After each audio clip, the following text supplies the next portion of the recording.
कि कुछ लोग परशुराम जयंती का विरोध करते हैं। अरे विरोध करने वालों, इसमें मीडिया का युग है, आप इस भाषण को सुनोगे, सुनो। तो मैं आपको बताना चाहता हूं, परशुराम जी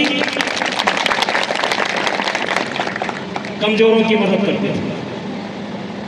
इस धरती पर यादवों का, नागों का और शूद्रों का अगर किसी ने उद्धार किया है शुरुआती दिनों में, तो उस व्यक्ति का नाम था भगवान परशुराम। आज जिनको आप भगवान मानते हो, उनके पहले इन भगवान ने नागवंश का, यादव वंश का, शूद्र वंश का कल्याण किया था, पढ़ाने का, लिखाने का, रखने का, आश्रमों में रखने का, समाज की मुख्य धारा से जोड़ने का इस भगवान ने।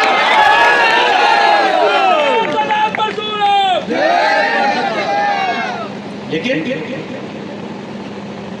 जाने में या अनजाने में आज आप परशुराम जी का विरोध करते हो। क्यों करते हो विरोध? परशुराम जी ने और राम जी के वंशजों ने आपका क्या ले लिया? हमने क्या ले रखा है आपका? अरे मनोहर ठाकुरों ने आपका क्या ले लिया?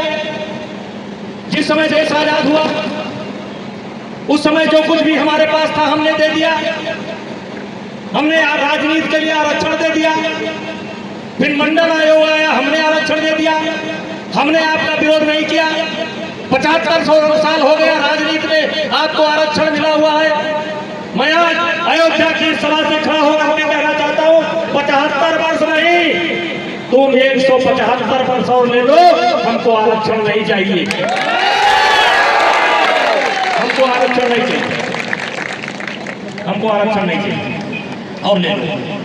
लेकिन इस 75 वर्ष में आपका कितना भला हुआ? 75 वर्ष में आपका कितना भला हुआ? मंडल आयोग आया, भला हुआ, लेकिन कुछ लोगों का भला हुआ जो वास्तविक हकदार थे, जो वास्तविक गरीब थे, जो वास्तविक पिछड़े थे, उनका भला नहीं हुआ। बल्कि अगड़ों मगड़ों में से जाकर के जो पिछड़ा बन गए उनका भला हुआ। कुछ अगड़े वाले जाकर के पिछड़ा बन गए, उनका भला हुआ। लोहार का भला नहीं हुआ, कुम्हार का भला नहीं हुआ, बढ़ई का भला नहीं हुआ, तेली का भला नहीं हुआ। किसका हुआ? जो अगड़े थे, पिछड़े बन गए, उनका भला हुआ। तो कलम वाली दो चमका, किसी को चिढ़ाने के लिए नहीं। काशीराम जी आज हमारे बीच में नहीं, बहुत समाज सेवी थे, बहुत काम किया उन्होंने। शुरुआती दिनों में वो जब भाषण देते थे तो एक कलम अपने हाथ में रखते थे, कलम के माध्यम से बताते थे ये श्रवण है, यानी टाप पर जो बैठा है ये श्रवण है, ये जो उसके नीचे बैठा है ये बनिया है, उसके नीचे जो बैठा है ये पिछड़ा है, जो सबसे नीचे चमक रहा है ये दलित है, शोषित है, पीड़ित है। तो क्या करना है? इस व्यवस्था को पलट देना है। तो जो श्रवण है उसको सबसे नीचे लाना है, जो बनिया है, व्यापारी है, उसको यहाँ रखना है, जो पिछड़ी है उसको यहाँ रखना है, मीडिया वाले को सतर्क है, और जो ये उसको ऊपर लाना है। तो काशीराम जी भगवान की कृपा से आपकी मनसा सफल हुई, भगवान आपकी आत्मा को शांति दे। आपकी कृपा से आज अगड़ा समाज अगर देखना चाहते हो कहाँ है, तो हम गौशाला में मजदूरी करते हैं, हमको देख लो। हम अयोध्या में रिक्शा चलाते हैं, हमको देख लो। हम मंदिर में मजदूरी करते हैं, हमको देख लो। यानी हम सफाई कर्मचारी के रूप में मौजूद हैं, हमको देख लो।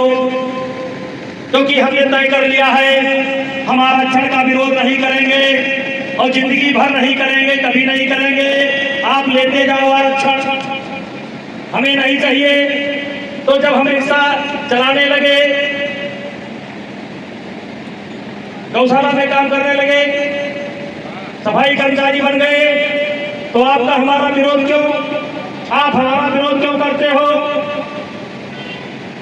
हम तो निरीह बन गए, हम तो दया के पात्र हैं, हमारा विरोध क्यों? हम आपका हक नहीं मार रहे हैं। हमने संविधान के माध्यम से, संविधान सभा में केवल बाबा साहब अम्बेडकर ही नहीं थे, 242 सांसद थे।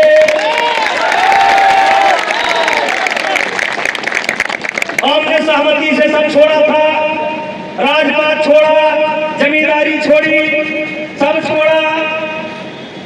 हमको आज छोड़ने का पछतावा नहीं है, लेकिन आपके जिंदगी में परिवर्तन नहीं आ रहा है। क्यों नहीं आ रहा है? क्योंकि आपके समाज के कुछ नकली, कुछ असली जो टॉप पर बैठे हैं, वो आपको ऊपर नहीं आने देना चाहते।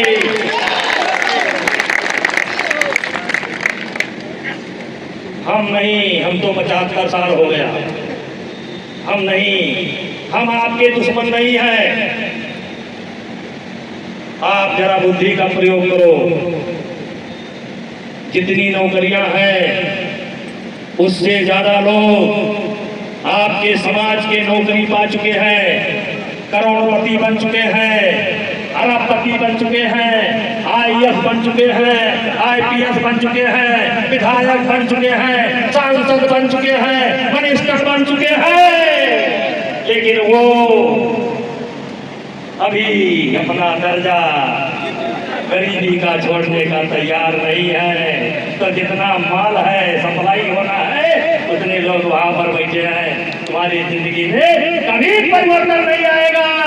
तुम्हारे जिंदगी में परिवर्तन के विरोधी ये परशुराम के वंशज नहीं है, ये राम के वंशज नहीं है, ये भृगु के वंशज नहीं है। आज तुम्हारे समाज से ही निकल करके जो टॉप पर बैठा है, वो आपको नहीं आने दे रहा है। उनका बेटा अच्छे स्कूल में पढ़ता है, उनका बेटा 4 का